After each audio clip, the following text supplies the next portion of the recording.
बताओ भतरकाती भोरे सीगोल बिया हो छिनरी आए को भाई तो को हमके हगावे लिया जी पेटवा दुखाता रे आई हो मैया तकबू भतरकातो चमकीला में हक के फेंक देबो बे मुआ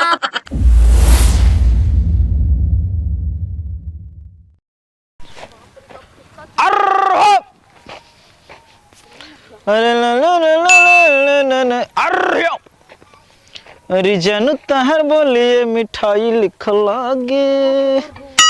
लगता ले अरे नतिया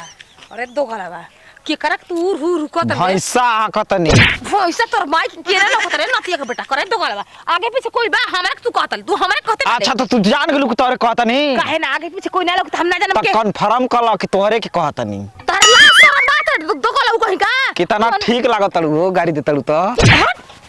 आयो रे मां का से हाथ धोएलू बड़ा मुलायम चपकल है अरे दो गलावा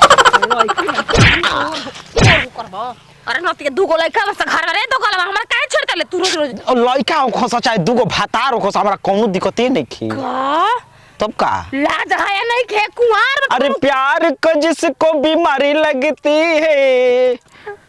दो बच्चों की माँ भी कुंवारी लगती है मतलब तोरा हम कुंवारी नजर आवत नहीं कुंवारों के फेरू पहले बाड़ू नती नहवा ए जे नहवा था उतार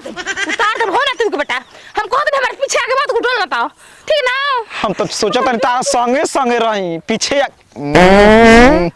सेंट मार के पादा तरुका बातन रोक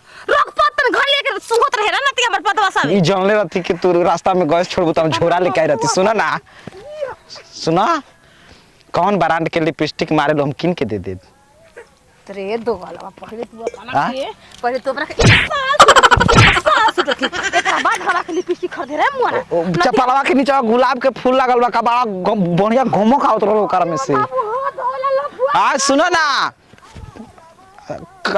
तार से बहुत प्यार करता है जान कोनो कुमार लगे कि जाके परपोज हमरा परपोज कुंवार में बड़ा रिक्स बा